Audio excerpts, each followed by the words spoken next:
أيها الذين آمنوا اتقوا الله حق تقاته ولا تموتن إلا وأنتم مسلمون. Wahai orang-orang yang beriman, bertakwalah kalian kepada Allah dengan sebenar-benarnya takwa. Takwa yang sesungguhnya. Yang kata Ibnu Mas'ud, takwa yang sebenar-benarnya itu adalah apabila mencakup 3 hal. Masih ingatnya? Kita refresh kembali, update kembali. Yang pertama apa? Yuti'ah, ya, wala ya'sah. Hendaklah kita menjadi hamba Allah yang selalu taat kepada Allah dengan cara melaksanakan perintahnya dan menjauhi larangannya. Harus sami'na wa ata'na. Jangan sami'na wa asaina. Kalau sami'na wa ata'na artinya kami dengar dan kami taati. Kalau sami'na wa asaina, kami dengar dan kami membangkang. Dengar tapi tidak melaksanakan. Yang kedua, persingkat saja karena ini hanya mereview. Mana haqqa tuqatih itu kata Ibnu Mas'ud, dan ini mengutip sabda Nabi, ya, penjelasannya. Ayat fala yansa. Hendaklah senantiasa mengingat Allah. Mengingat Allah. Zikir salah satu bentuk mengingat Allah. Dan mengingat Allah itu tidak hanya habis sholat. Justru harus banyak mengingat Allah itu di muamalah kita. Di jalan, lagi usaha, lagi bekerja, dan seterusnya. Sejak bangun tidur sampai tidur kembali. Nah itu ayat Qur'an. Baru itu tuh ittaqullah haqqa tuqatih.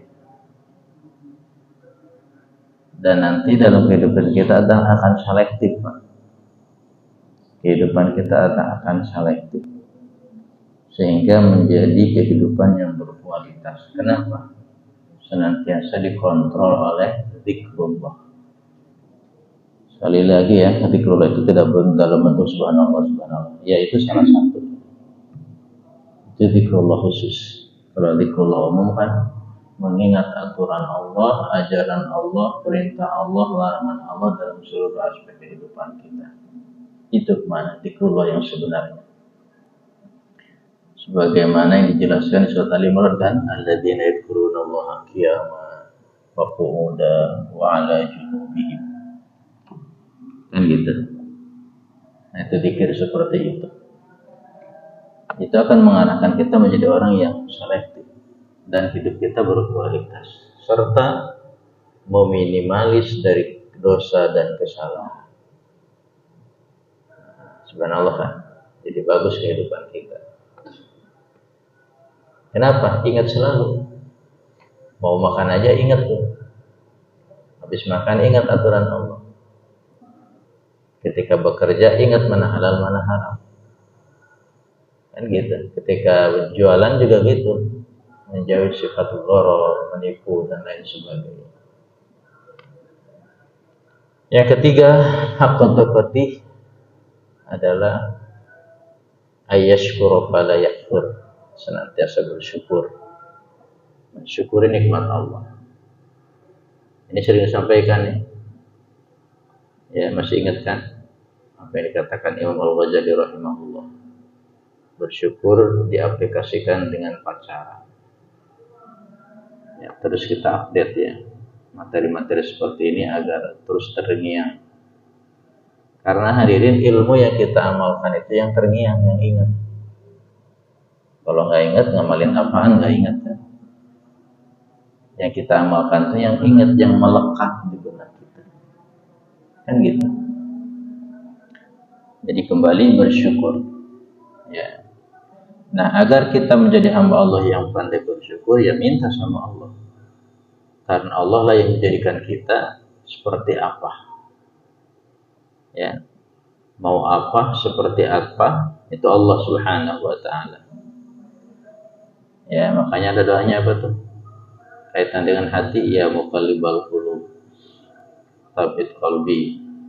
Ada di atau satu lagi apa? Ya musarrifal qulub, sarrif qalbi ala ta'atik. Jadi minta sama Allah agar hati kita diistiqomahkan dalam agama Allah. Jadi sisi lain ilmunya kita pahami, teori-teorinya tuh, pengetahuannya. Nah, sisi lain juga hablum minallahnya, yaitu dalam bentuk doa kita minta ma'unah, kekuatan, bantuan, pertolongan. Kan gitu dalam hidup ini. Jadi hadirin, kita bersyukur kepada Allah pagi ini kembali Allah bangunkan dalam keadaan sehat walafiat dan tetap dalam iman dan takwa, sehingga dengan sehat dan iman kita berada di masjid ini untuk melaksanakan ibadah di pagi hari ini. Alhamdulillah. Hadirin, tadi kita sudah diingatkan oleh Allah lewat bacaan imam kita surat An-Nazi'ah. Wan-nazi'ati gharqa. Artinya apa? Demi malaikat yang mencabut nyawa manusia dengan kasar. Ya, kenapa kasar? Karena susah dicabutnya. Akhirnya dipaksa. La haula. Kenapa dipaksa dan karena susah? Lagi-lagi tidak lepas daripada bi'ah keseharian dia. Ya. Kalau keseharian dia senantiasa melaksanakan perintah Allah yang tadi itu, ittaqullaha haqqa tuqatih, maka dia mendapatkan yang kedua apa? Wan nasyitati nashta. Demi malaikat yang mencabut nyawanya itu mudah. Jadi malas begitu aja. Ibnu Mas'ud menjelaskan begitu dalam tafsirnya itu. Jadi saking susahnya ini paksa. Karena ini harus dipisahkan ruh dari jasad. Harus meninggal, harus wafat. Nah, ketika proses itulah ya, saking sakitnya maka akan mengalihkan konsentrasi dan perhatian dia, sehingga tidak ingat kepada apa yang dituntunkan Rasul ketika sakaratul maut. Nah, disinilah tuh kata Nabi, yang nungguin bimbingin, yang nungguin talkinkan, kata Nabi. Ya, karena yang sedang menghadapi sakaratul maut itu dia dihadapkan dan dirasakan kepada dua perasaan, dua keadaan yang dua-duanya dahsyat mengganggu dia. Saking mengganggunya sampai dia lupa mengucapkan kalimat tahlil. Makanya dibisikin kata Nabi, ditalkinkan. Apa dua kekuatan itu? Satu, tadi dahsyatnya sakitnya sakaratul maut. Dan itu yang diterpa batin, kan? Bukan jasad, batin. Gitu. Saking sakitnya. Yang kedua, terpaan bisikan syaitan, iblis. Dikuntit terus, ditempel terus, dipengaruhi terus, karena itu adalah injury time bagi iblis. Ini saat-saat terakhir nih, menjadikan anak cucu Adam ini temannya di neraka. Sampai ngebisikinnya apa dalam hadis Nabi? Mut, ya, Nasranian atau Yahudian, kata iblis. Ya, matilah kamu dalam keadaan kondisi Yahudi dan Nasrani. Kenapa memang Yahudi dan Nasrani? Menyekutukan Allah, jauh dari ajaran Nabi-Nya. Gitu.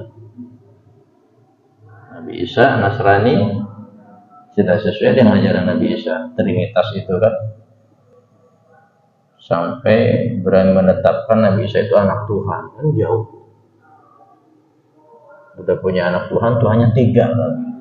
Makanya kata iblis, mut Nasranian atau Yahudian.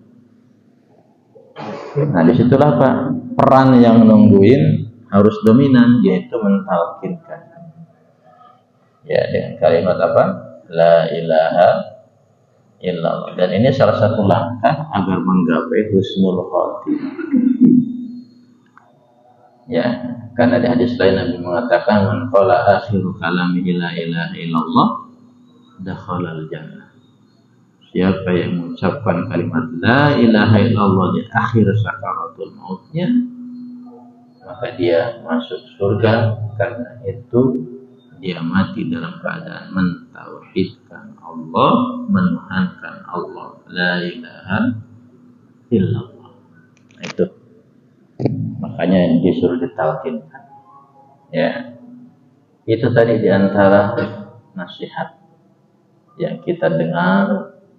Nah, disinilah hadirin makanya kenapa dalam sholat yang bacanya jahar kita harus dengerin, harus diam. Kan tuntunan sunnah Nabi gitu ya. Kalau sholat jahar itu diam. Kata Nabi, idza qara'a fansitu, bila imam lagi baca diam, simak. Yaitu agar paham yang disampaikan, yang dibaca. Apalagi yang dibaca imam itu kan Al-Fatihah dan surah. Dua-duanya Al-Quran. Quran itu nasihat, Quran itu petunjuk, Quran itu nur, cahaya penerang kehidupan kita. Makanya kalau ada yang lagi bacain, dengar. Idza qara'a fansitu. Tadi firman Allah, apa kata Allah?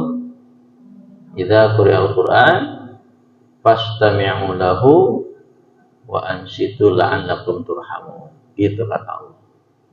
Bila dibacakan Quran itu diam. Ya.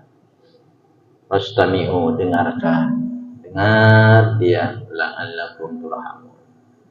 Kalian mendapatkan rahmat. Sebaliknya, dalam sholat yang tidak ada bacaan, bukan tidak ada, yang bacaannya tidak jahar alias sir, kayak zuhur dan asar, maka kita baca sendiri. Jadi ketika dibacakan diam, ketika tidak ada yang membacakan, baca sendiri. Kesimpulannya apa? Harus senantiasa berinteraksi dengan Al-Quran. Itu kesimpulannya. Harus senantiasa ya bermuamalah ya atau ya bersinggungan dengan Al-Quran. Itu intisarinya. Setidak-tidaknya di ibadah sholat tadi. Itu baru wajib. Belum lagi di ibadah-ibadah sholat yang hukumnya sunnah. Tuh. Ya, pentingnya kita senantiasa berinteraksi dengan Al-Quran. Kalau ditanya kenapa harus selalu berinteraksi dengan Al-Quran, tadi jawabannya. Ya, di samping Quran sebagai petunjuk hidup, penerang hidup, penasehat bagi kita, bimbingan bagi kita, wejangan bagi kita, juga ketika kita membaca Al-Quran itu adalah tumpukan pahala. Jadi kita nggak baca Quran nggak ngerti aja dapat pahala gitu lah. Apalagi kalau ngerti kayak tadi. Ingat ya hadis Nabi, apa kata Nabi? Man qara'a harfan min kitabillahi falahu khairun wal khairu bi asyri amsalihha. Siapa yang membaca satu huruf saja itu satu kebaikan. Dan satu kebaikan bi asyri amsalihha dilipat gandakan menjadi 10 kali lipat. La aqulu alif lam mim harfun walakin alif harfun wa lam harfun wa mim harfun, kata Nabi. Tidaklah aku katakan alif lam mim yasin alif lam itu satu huruf, tidak, kata Nabi. Itu 3 huruf. Alif lam mim itu alif harfun wa lam harfun wa mim harfun. Alif lam mim 3 huruf, 3 kebaikan kali 10. 3 kali 10 30. Cuman 3 huruf. Apalagi berhuruf-huruf. Itulah ya berkahnya ajaran Islam. Itu ya tidak dituntut paham dulu, hanya sekadar baca, itu sudah dapat paham. Ya, makanya tadi mendengarkannya saja kita tidak baca, dengerin. Gak hafal ayatnya, gak ngerti, tapi dengerin doang. Apa kata Allah? Turhamun, kalian mendapatkan rahmat. Itulah ya berkahnya Al-Quran. Terima kasih ya kepada imam kita yang sudah membacakan ayat Al-Quran, yang itu adalah merupakan nasihat bagi kita. Hadirin, materi sebulan yang lalu masih ingat kita bahas apa? Insya Allah lupa lagi kan? Ya. Boro-boro sebulan, seminggu yang lalu pun ingat-ingat lupa ya. Seingat saya juga nih, kalau salah ya nggak catat kemarin tuh. Ya, witir ya, salat sunnah ya. Ya, istighfar ya. Ya, witir itu sebelumnya Pak Ji. Nah kemarin tuh bulan yang lalu tuh bab kitabul istighfar ya. Jadi bab salat sunnah udah selesai waktu itu. Ya, nah kita sudah merambah ke bab lain yaitu kitabul istighfar. Masih ingat? Ya, istighfar itu apa? Istighfar thalabul maghfirah, memohon ampunan. Ampunan atas dosa dan kesalahan. Tentunya itu yang dimaksud. Thalabul maghfirah. Nah hadirin yang dirahmati Allah, kita review dulu ya. Minta ampunan kepada Allah ya dari dosa yang kita lakukan.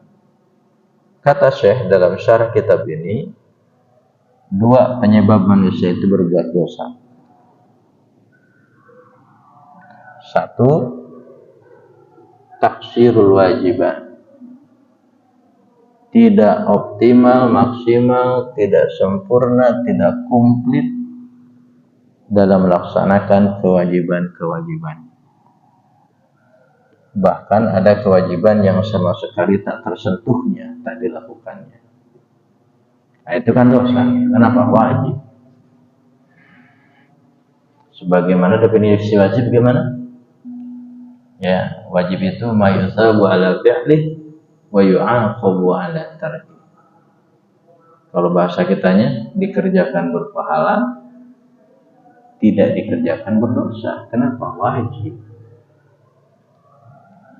Dalam hidup kita ini kan gak lepas daripada kewajiban dan hak. Ya kan? Baik kewajiban kaitannya dengan hablu minallah maupun kewajiban kaitannya dengan hablu minannas. Ya. Nah, jadi kata beliau, penyebab dia dosa itu karena kurang atau bahkan tidak sama sekali melaksanakan kewajiban. Mungkin kewajiban yang hablu minallahnya kebanyakan kita laksanakan, kayak sholat kan hablu minallah, puasa, haji, ya kan? Itu hablu minallah tuh, sholat yang difardukan itu. Tapi yang paling banyak itu kayaknya di hablu minannas, kewajiban di hablu minannas atau dalam muamalah. Nah itu. Ya contoh haji pun mungkin ada orang yang sudah tabungannya cukup, bisa berangkat untuk sendiri minimal, bahkan bisa berdua, tapi nggak berangkat. Sehat iya, duit tabungannya ada, saldo sisa kebutuhan pokok, tapi tidak berangkat haji sampai meninggal. Innalillah, dosa itu. Kenapa? Karena haji itu merupakan kewajiban. Ijma' para ulama tentang wajibnya haji bagi yang mampu. Kenapa? Karena Allah perintahkan, walillahi 'alan nasi hajjul bait man istata'a ilaihi sabila wa man kafara fa inna Allaha ghaniyyun hamid atau ghaniyyun 'anil 'alamin. Ghaniyyun 'anil 'alamin. Ali Imran ya. Wajib tuh. Barang siapa yang mengkufuri haji karena duitnya sayang dipakai haji, fa innallaha ghaniyyun 'anil 'alamin. Allah tuh maha kaya. Gitu. Allah tuh maha kaya. Langit bumi kepunyaan Allah. Semua kepunyaan Allah. Yang kedua, kenapa dosa kalau sudah mampu haji tapi tidak haji? Karena haji merupakan rukun Islam yang kelima. Rukun Islam itu harus dipenuhi, Pak. Maka tidak sempurna keislaman kita kalau tanpa melaksanakan kelima rukun Islam itu, padahal dia sudah mampu. Dari 5 rukun Islam itu, yang kewajibannya bersyarat, yang artinya kalau syaratnya nggak terpenuhi, dia tidak ada kewajiban untuk melaksanakan. Dari 5 itu yang bersyarat adalah 2. Apa tuh? Zakat dan haji. Kan rukun Islam itu 5 ya. Syahadatain, sholat, zakat, saum Ramadan, haji. Urutannya begitu yang sahih. Setelah dipadukan dari dalil Quran dan hadis, urutannya kayak gitu. Ya, syahadatain, sholat, zakat, saum itu keempat. Karena di Quran aqimus shalah wa atuz zakat itu selalu beriringan tuh. Berarti yang ketiga itu zakat. Di hadis pun begitu. Memang ada satu hadis yang Ramadan didulukan, baru zakat. Nah, ini hadisnya kayak maklum. Apa tuh maklum tuh? Tertukar. Jadi redaksinya tertukar. Karena setelah diukur dengan Quran dan hadis yang lebih sahih, ternyata yang ketiga itu ya zakat. Maka kesimpulannya ketiga itu zakat, keempat saum, kelima haji, dan itu sudah ditetapkan ya di rukun Islam kita ya, syahadatain, sholat, zakat, saum dan haji. Nah yang bersyarat itu 2, zakat dan haji. Zakat tidak semua kita melaksanakan karena tidak memenuhi syarat. Syaratnya 2 minimal, haul dan nisab, kecuali zakat fitri ya, itu mah harus zakat fitri, karena secara garis besar zakat itu terbagi 2, fitri dan mal. Kalau fitri insya Allah lah semua kita. Nah mal ini gitu, Allah maklumi, Allah maafkan, walaupun itu bagian daripada rukun keislaman, tapi kalau tidak memenuhi syarat maka ya batal demi hukum, begitu kalau bahasa hukum ya, dimaafkan. Demikian pula haji.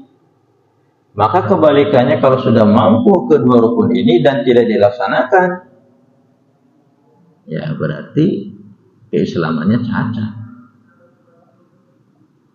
Ya, keislamannya cacat, hilang 2. Zakat enggak, haji enggak, padahal uang numpuk di rekening. Misalnya kan? Kenapa kena delik secara hukum, maka dia jadi tersangka. Ya naudzubillah waliyadzubillah. Nah, jadi hadirin yang dirahmati Allah Subhanahu wa taala, itu tadi salah satu contoh apa tadi?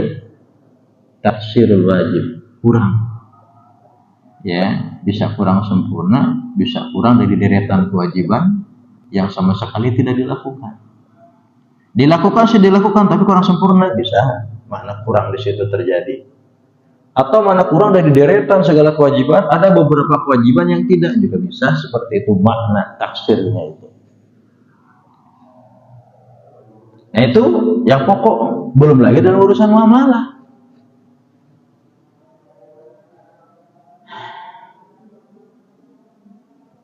Kita kalau berkendaraan kan di jalanan, jalan raya ada lampu merah, fenomena umum ya, di lampu merah itu kan ada zebra cross, itu penuh sama motor.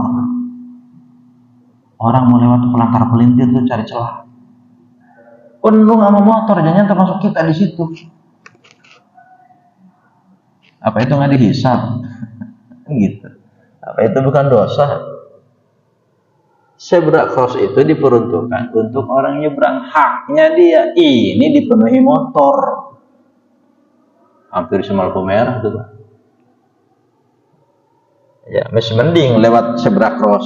Kan zebra cross ini kan garis nih, Kalau arah ke sana, ini ada garis kuning, ini kita di sini masih ini. Ini zebra cross, ini masih ada celah. Masih mending dia di sini, zebra crossnya masih aman. Bagusnya kan di sini nih sebelum zebra cross. Ini nggak zebra cross.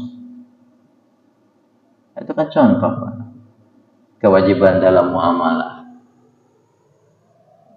Ya, kalau sehari lewat 3 lampu merah, tiga-tiganya begitu, tiap hari pergi. Astagfirullah. Nah itu dosanya kaitan muamalah lagi tuh. Susah Pak, Masya Allah nih. Ini renungan bagi kita dan saya untuk semuanya. Dosa dengan muamalah ini susah penyelesaiannya. Kalau dosa sama Allah bisa langsung ngeluh sama Allah, ngadu sama Allah, curhat sama Allah lewat doa dan istighfar kita. Tapi kalau sama orang kan nggak cukup dengan astagfirullah. Ya Allah mau ampuni hamba, apa itu utang belum dibayar? Ya kata Allah selesaikan dulu lah, baru lapor sama saya gitu. Itu hak dia, bukan hak saya kata Allah. Begitulah kalau dibahasakan dialog. Kata Amin Rais apa? Dialog imajiner. Kalau di dialogkan begitu kurang lebih. Imajiner diimajinasikan kayak begitu dialog. Iya kan? Karena muamalah. Memfitnah orang, menipu orang, menggasab hak orang. Tidak cukup dengan astagfirullah ternyata. Selesaikan dulu itu. Nah ini hadirin, ya kaitan dengan kewajiban dalam muamalah. Kembali, ya mereview kembali jadi taksirul wajibat. Yang kedua, penyebab orang itu berbuat dosa apa kata beliau? Biar tidak salah istilahnya. Ya, au fi'lil muharramat, melaksanakan apa yang diharamkan. Berarti melanggar larangan. Ya, ini biar betul-betul nempel di kita, termasuk saya pribadi. Ya, betul-betul kalimat taksirul wajibat dan fi'lil muharramat itulah penyebab dosa kita. Melaksanakan apa yang dilarang. Kata Allah jangan, dilaksanakan juga.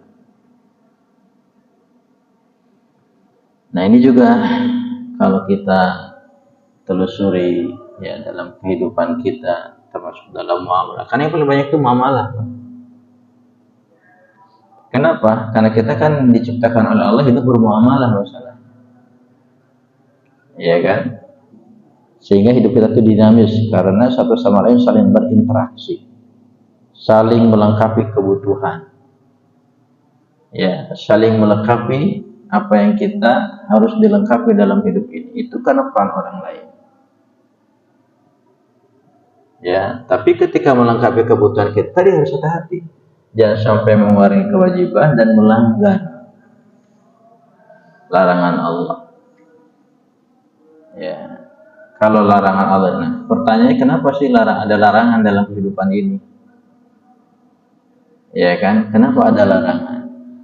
Paling tidak ada dua jawaban. Satu, ujian ketaatan. Nurut nggak dia? Kamu jangan ke situ ya. Termasuk babi, kenapa dilarang dimakan? Ada makanan halal, ada makanan tidak halal. Ya, kebutuhan biologis ada dengan cara halal, ada dengan haram. Dengan cara haram kan zina. Dengan cara halal lewat pintu akad nikah. Jadi kan ujian tuh Pak. Ya, cuman lewat akad nikah memang sudah ada mahar. Jadi kan ada biaya. Nah itu ya melanggar larangan Allah Subhanahu wa taala. Jadi ujian ketaatan, ketundukan.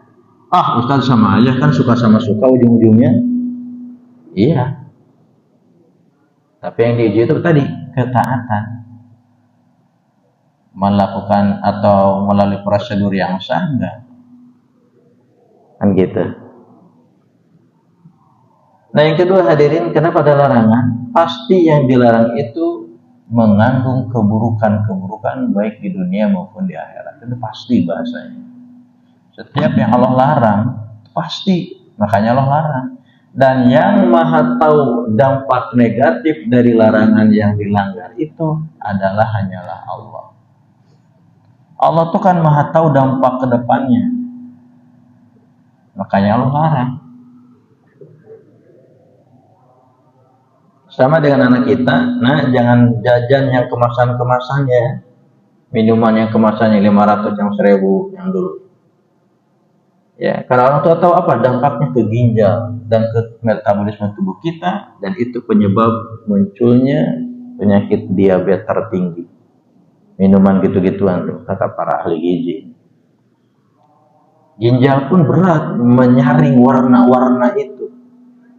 Dan itu kan warna pakaian yang dicelupkan ke makanan. Kadang suka nakal supaya kelihatannya ngejreng, menarik perhatian, kadang melampaui batas. Sehingga kalau diminum itu, kadang merahnya itu pun itu nempel di lidah. Itu kerja ginjal tuh berat itu. Kenapa kita melarang itu ke anak kita? Kita udah tahu, karena kita sudah duluan hidup. Nah Allah lebih tahu lagi gitu loh. Allah lebih tahu lagi, makanya dilarang. Jangan, kata Allah. Dilanggar juga. Kan gitu. Makanya ada larangan.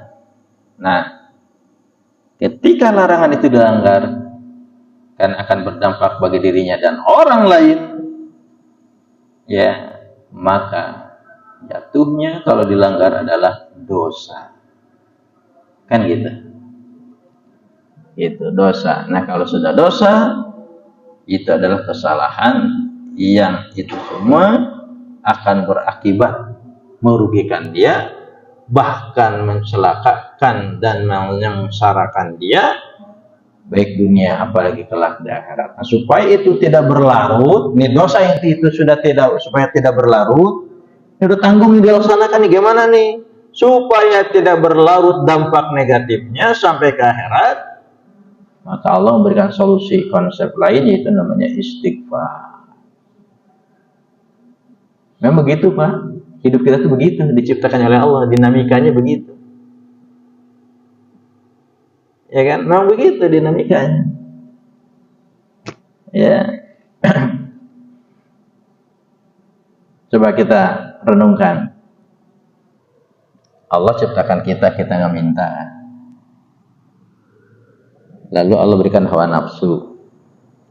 Nggak cukup hawa nafsu, Allah turunkan tuh setan penggoda. Udah nafsu setan lagi. Sebetulnya tanpa setan pun dengan nafsu udah, iya kan? Udah repot kita dengan nafsu itu. Setan pula lagi. Dan lebih bahaya, setan menunggangi nafsu. Nafsu dijadikan kendaraan oleh setan. Itu dasar buruknya. Tapi sisi lain kita tidak boleh dosa, tidak boleh melanggar, ya kan? Nah, itu dinamikanya memang begitu. Ustaz, kalau gitu kita capek terus. Emang. Sisi lain harus menjaga diri. Ya, sisi lain Allah bekali itu untuk melanggar. Fa'alhamaha fujuraha wa taqwaha. Ya. Begitu Allah menciptakan kita, makanya hidup ini perjuangan. Hidup ini pertarungan.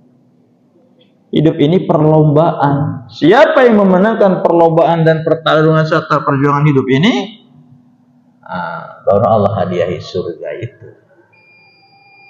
Nah, hidup Anda yang kekal itu nanti, dan tidak masalah itu nanti di surga, nggak ada masalah itu baru. Jadi hidup sekarang itu bukan satu-satunya dan bukan yang abadi. Ini kita ini hidup di dunia ini semacam sebuah sedang perlombaan. Sedang bertarung kita ini. Sedang berlomba. Tuh hadiahnya menanti jejer gitu kalau Agustusan. Atau lomba apa. Laksana gitulah kalau ilustrasikan. Ini lagi lomba kita ini. Bila Anda memenangkan pertarungan tersebut, hadiah itu menjejer itu di surga. Tapi kalau kalah dalam hidup ini, ya hidup ini kan harus ada kalah dan menang ya. Memang sudah begitu. Ada baik, ada buruk. Ada surga, ada neraka. Ada dunia, ada akhirat. Ya kan? Ada yang taat, ada yang maksiat. Ada yang datang, ada yang pergi. Yang datang, yang lain, yang pergi, yang meninggal. Gitu kehidupan itu memang begitu modelnya. Kita sudah dihadirkan ke alam seperti itu oleh Allah. Nah, supaya itu semua berjalan on the track sesuai dengan ajaran Allah. Nah, disinilah pentingnya dikawal hidup ini dengan cara apa? Banyak mendengarkan tausiah, kan gitu ya.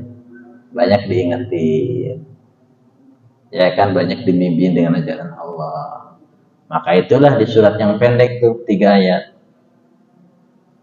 Tausiah itu masuk ke 1 dari 3 syarat. Ulang. Gemar mendengarkan tausiah itu masuk 1 dari 3 syarat hidup kita supaya tidak rugi, celaka. Ulang. Mendengarkan tausiah adalah masuk ke salah satu dari 3 syarat. Ya kata Allah, dari 3 syarat supaya hidup kita ini tidak rugi, baik dunia apalagi akhirat. Surat apa yang dimaksud? Al-Asr. Ya kan? Wal 'asr innal insana lafi khusr illa alladzina amanu 1 wa 'amilus shalihat 2 wa tawassaw bil haqqi wa tawassaw bis sabr 3. Nah, ini yang ketiga ini yang tadi dimaksud. Untuk apa? Tadi mengawal iman dan amal soleh dengan apa? Tausiah. Karena sesoleh apapun kita, seluas apapun ilmu agama kita, tetap kita ini manusia. Ini di bab istighfar ada apa kata Nabi? Kullu bani Adam khata. Setiap anak cucu Adam itu pasti berbuat salah, keliru, khilaf. Nah, begitu setananya dari Allah. Hatta Nabi kita pun, Nabi Muhammad juga adalah manusia biasa seperti kita. Hanya bedanya dibimbing wahyu. Ya, qul innama ana basyarun mislukum wa ta'ala Muhammad, sampaikan kepada umatmu bahwa saya ini yaitu engkau Muhammad basyarun mislukum, manusia seperti kalian. Yuha ilayya, bedanya saya ini dibimbing wahyu langsung. Kalau salah langsung diingetin sama Allah. Kalau keliru, kalau hilaf langsung diingetin sama Allah, dibimbing langsung sama Allah. Lah kalau kita siapa yang membimbing? Tadi tausiah itu. Kan gitu ya, lewat tausiah itu. Ya. Jadi tausiah itu untuk mengawal tadi supaya kita terus. Ya, ketika kita belok dilurusin lagi, belok kiri lurusin lagi lewat tausiah. Ketika kita nggak ingat, diingetin lagi. Ketika kita tahu dikasih, ketika kita tidak tahu dikasih tahu. Ketika kita hilaf diingetin lewat tausiah tersebut. Apalagi Pak, tausiahnya, kajiannya alhamdulillah selalu disampaikan Quran hadis itu yang benar. Kan ada ya ceramah yang ngalor ngidul, kadang cerita khurafat, tahayul. Guru saya 1 jam dari maghrib sampai isya khatam 2000 kali baca Quran. Kan khurafat itu Pak. Masa 1 jam hafal 2000 kali? Itu gimana bacanya? Semahir-mahirnya orang seleh-leh baca Quran dalam waktu 1 jam. Banyak tuh di YouTube. Cerita kayak itu, khurafat kayak itu, tahayul. Kemana mama? Mama kayai maksudnya. Guru ya. Atau yang dituakan. Lagi Jumatan. Di mana Jumatannya? Di Mekah. Tapi maksudnya ke kamar. Khurafat apa lagi ini kan? Jumatan di Mekah, orangnya di sini. Itu banyak Pak. Ya, seperti itu tuh. Nah, ketika kajiannya dari Allah dan Rasul, kalau Allah dan Rasul itu yang terbaik nasihat bagi kita. Ya, jadi kembali hadirin, ya, penyebab orang itu berbuat dosa itu kata beliau. Taksirul wajibat, awal wajib, yang kedua fi'lul muharramat. Nah, supaya tidak berlarut dampaknya sampai ke bawah akhirat, kifarati, bersihkan dengan istighfar. Ya, dengan istighfar. Kalau di bab ini, salah satunya dengan istighfar. Nah, bacaan istighfarnya apa? Satu aja ya. Tahu dulu sudah apa belum bulan kemarin? Istighfar ada 2 ya. Satu istighfar yang biasa. Yang kedua, sayyidul istighfar. Orang biasa kan udah hafal ya, astagfirullah, astagfirullah. Ada banyak sih, ada astagfirullah saja, astagfirullah wa atubu ilaik, ada doa seperti itu istighfarnya. Ada nih misalnya sebelum ke yang tadi terakhir, karena Rasulullah, kata Aisyah istrinya, yakthiru ayyaqula qabla mauti. Ketika Nabi menjelang mautnya, beliau, kata Aisyah, memperbanyak membaca berikut apa? Subhanallah wa bihamdi, astagfirullah wa atubu ilaih. Subhanallah wa bihamdi, astagfirullah wa atubu ilaih. Muttafaqun alaih. Yukthiru, memperbanyak. Qabla mauti, sebelum meninggalnya, membaca subhanallah wa bihamdi, astagfirullah wa atubu ilaih. Nah, itu bunyi istighfar seperti itu boleh dari hadis ini. Atau tadi astagfirullah boleh, ya, astagfirullah, astagfirullah. Ya. Nah, kemudian yang terakhir adalah sayyidul istighfar. Penting nih. Hafal insyaallah ya. Allahumma anta rabbi la ilaha illa anta khalaqtani wa ana 'abduka wa ana 'ala ahdika wa wa'dika mastata'tu. A'udzu bika min syarri ma sana'tu, abu'u laka bi ni'matika 'alayya wa abu'u dhanbi faghfirli fa innahu la yaghfiru dzunuba illa anta. Dalam hadis selanjutnya, man qalaha minan nahari muqinan biha fa mata min yaumihi qabla ayyumsiya fa huwa min ahlil jannah. Ini closing dari doa ini, dari hadis ini. Barang siapa yang membaca sayyidul istighfar tadi di pagi hari sampai sore, antara pagi dan sore itu dia meninggal, lalu paginya dia sudah membaca sayyidul istighfar, apa kata Nabi? Fa huwa min ahlil jannah, maka dia menjadi penghuni surga.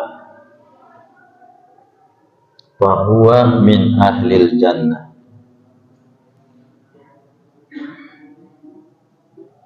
Ulang, man qalaha minan nahar. Siapa yang baca di siang hari, pagi nih, habis subuh atau habis ta'lim, pagi aja pokoknya, meninggal tuh antara pagi sampai duhur sampai maghrib, ya, paginya baca ini, fa huwa min ahlil jannah. Tapi ingat bacanya apa? Muqinan biha, yakin, memahami, meresapi. Apalagi pas kalimat astaghfiruka wa atubu ilaih, astaghfiruka, dia betul-betul perbanyak tuh istighfar, ya kan? Zalamtu nafsi wa aqtartu bi dzambi, astaghfiruka wa atubu ilaih. Betul-betul dia istighfar memang. Kenapa disebut kalimat ini sayyidul istighfar? Nah, ini juga kalau kita perhatikan redaksinya, Pak, karena memang lengkap. Kalau di kapal mah kapal induknya ini, ya kan, induk itu kan sayyid, induk tuan. Kalau di kapal induk ada apa aja? Macam kan, ada kapal-kapal yang lain yang kecil gitu, kayak gitu. Jadi sudah mencakup. Demikian, wa man qalaha minal laili wa huwa muqinun biha famata qabla yusbi fa huwa min ahli jannah, rawahul Bukhari.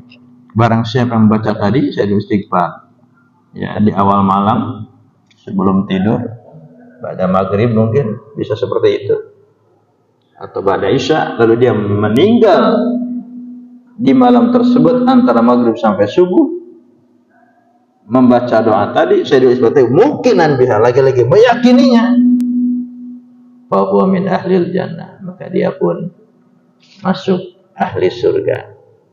Berarti kesimpulan cuma 2 kali juga udah cukup tuh, pagi dan malam.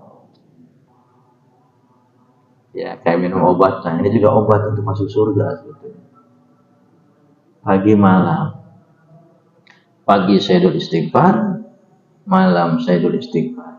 Maka diproteksi dengan sayyidul istighfar itu, kita termasuk yang mendapatkan ahlil jannah. Nah, itu hadirin, ya, di antara hadis-hadis yang kaitan dengan istighfar. Nah, adapun pelaksanaannya, istighfar yang biasa Itu minimal ya, minimal itu tadi 2 kali itu. Ustaz kalau habis sholat bagus lagi. Iya kan? Karena di sini tidak ada kalimat marrotan saja atau 1 kali, tapi barang siapa yang membaca yakin di pagi hari, membaca di pagi hari dan dia yakin akan isinya, maka dia wafat, maka wafatnya termasuk dijamin ahli surga. Artinya, maka membuka celah bagi kita, tidak dibatasi jumlahnya, berarti umum sifatnya. Ya, maka dikarenakan dalil umum, maka berarti pelaksananya pun umum. Ya, Rasul wa atubu ilahi fil yawm akthar min 70 marrah. Lebih daripada akthar itu lebih banyak, berarti lebih daripada 70 kali. Nah, hadis lain mi'ah marrah, 100 kali. Nabi itu ya. Insyaallah apalagi kita. Makanya di sela-sela kita lagi duduk, lagi apa di kendaraan, astagfirullah. Ya kan? Astagfirullah. Terus ya, atau tadi subhanallah wa bihamdi, ya, astagfirullah wa atubu ilaih, la ilaha illallah wa la syarikalah, lahul mulku wa lahul hamdu yuhyi wa yumiitu wa ala kulli syai'in qadir. Ada itu beberapa ya zikir-zikir seperti itu, dan itu sumber berdasarkan hadis-hadis yang sahih. Baik, ini semakin materi subuh ini menguatkan saja apa yang sebulan lalu sudah disampaikan, sekaligus mereview atau mengupdate kembali. Insyaallah kalau ada usia bulan depan kita dengan materi yang baru. Ada pertanyaan? Aman ya? Sifatnya ini kan informasi saja. Monggo Pak, silakan. Ya, monggo. Assalamualaikum warahmatullahi wabarakatuh.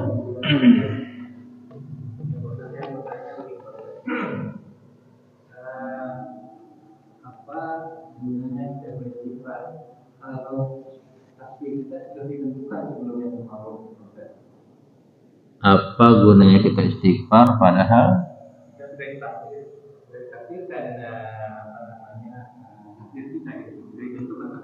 takdir apanya? Oh. Kita sakit gitu kan. Kita ditakdirkan bahwa kita akan sakit pada hari ini atau kapan gitu. Lalu buat apa kita berdoa atau berdoa supaya kita tidak sakit? Ya, ini pertanyaan bagus nih, analisis. Itu pertanyaan analisis. Iya. Untuk apa kita banyak berdoa? Ya Allah, sehatkan hamba. Toh kita juga ditakdirkan Allah sehat, sakit. Nah hadirin, para ulama membagi, kan itu bagian daripada zikrullah dan doa. Zikir dan doa itu kata para ulama ada 2. Ada doa ya masalah, ada doa ibadah. Terlepas apa keputusan Allah tentang hidup kita dari yang buruk-buruk, pokoknya lakukan itu, dan itu maksudnya kepada ibadah. Zikir ibadah. Nah ini menunjukkan bahwa ibadah itu tidak salah untuk sholat. Zikir itu ibadah. Memang kalau hanya fokusnya kepada tadi masalah, kan percuma ya. Kalau takdirin gitu, ngapain pula baca-baca gituan? Kalau fokusnya ke situ, pada ternyata zikir dan doa itu ada doa masalah, ada juga doa ibadah. Ketika ada masalah sakit berdoa, nggak sakit doa juga, nah itu ibadah. Ketika kita punya masalah berdoa, 2 dapatnya. Di situ ada nilai ibadah, di situ juga minta agar diberikan solusi dari permasalahan yang sedang dihadapi. Bila Allah kabulkan, dapat 2. Masalah selesai, nilai ibadah dapat. Ketika kita berdoanya atau zikirnya tidak dalam bentuk ada masalah, zikir biasa, itu dapat pahala. Pahalanya pahala ibadah. Karena zikirnya tidak ada masalah.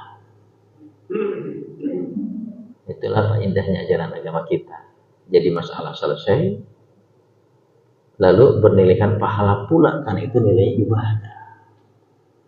Sering saya sampaikan, doa kita itu gitu kan, ya, doa sudah lama nggak dikabul-kabulin, kayaknya percuma. Nggak ada percuma jawabannya, karena doa demi doa itu adalah kalimatullah yang diucapkan. Ya Allah, Rabbana, ya Robbi, itu kan kalimatullah. Ya Allah, kadang-kadang itu kan zikrullah. Ya, ucapan demi ucapan dalam doa kita, apalagi diawali dengan kalimatullah, itu kan berarti sudah menyebut Asmaul Husna. Namanya menyebut Asmaul Husna, itu bagian zikrullah. Zikrullah itu kan menyebut Asmaul Husna. Ya Rabbana, ya Allah, ya Ghafur, ya Rahim, dan segala macam. Maka ketika dia berdoa dengan doa itu dan baginda seterusnya, maka tidak ada sia-sia baginya. Setidak-tidaknya dia mendapatkan pahala dari zikrullah. Ketika zikirnya tidak ada masalah, doanya tidak ada masalah, atau doa bukan dari permasalahan yang sudah muncul, dia baik-baik aja selama ini, tapi tetap berdoa, maka dia dapat pahala. Pahala melaksanakan perintah Allah tuh. Kan dari Quran diperintahkan, ya ayyuhalladzina amanu dzkurullaha dzikran katsira wasabbihuhu bukratan wa asila. Al-Ahzab. Yang beriman, zikirlah kepada Allah sebanyak-banyaknya, baik pagi maupun petang. Tuh. Quran diamalin. Bidikan dari hadis, sunnah Nabi dihidupkan. Sunnah Nabi diamalkan. Dari sisi rangkaian ibadah, itu ibadah dari kaitan zikrullah. Karena ibadah tidak hanya sholat dan puasa. Berarti ini ibadahnya ibadah jalur amah umum. Nah, apalagi kalau ada masalah, maka yang keempat, dia masalahnya Allah tangani, Allah berikan jalan keluar, dan seterusnya. Jadi gitulah. Ya, walaupun kita tetap ditetapkan oleh Allah, tapi proses itu yang Allah nanti nilai. Ya, makanya tadi bilang, sengaja Allah bikin hidup itu begitu. Nah, proses inilah Al-Mulk ayat 2 kan? Apa Al-Mulk ayat 2? Atau Al-Kahfi ayat 5 kalau nggak salah. Ya. Kalau Al-Mulk ayat 2, alladzi khalaqal mauta wal hayata liyabluwakum ayyukum ahsanu amal. Siapa yang paling baik amal kalian? Baik menurut apa? Tentu Allah dan Rasul. Ya, dalam pelaksanaannya sesuai dengan syariat Allah dan Rasul. Nah, itu baik. Demikian Allah Ta'ala alam. Lalu, kalau tidak ada sampai di sini, mudah-mudahan bermanfaat. Ya, semoga ilmu yang kita dapatkan ini selalu terngiang dan melekat dalam benak kita, sehingga kemanapun kita pergi dan dimanapun kita berada bisa kita amalkan. Karena sekali lagi ilmu yang diamalkan itu yang mengiang, yang melekat dalam diri kita setelah kita pahami tersebut. Subhanakallahumma bihamdika asyhadu an la ilaha illa anta astaghfiruka wa atubu ilaik. Assalamualaikum warahmatullahi wabarakatuh.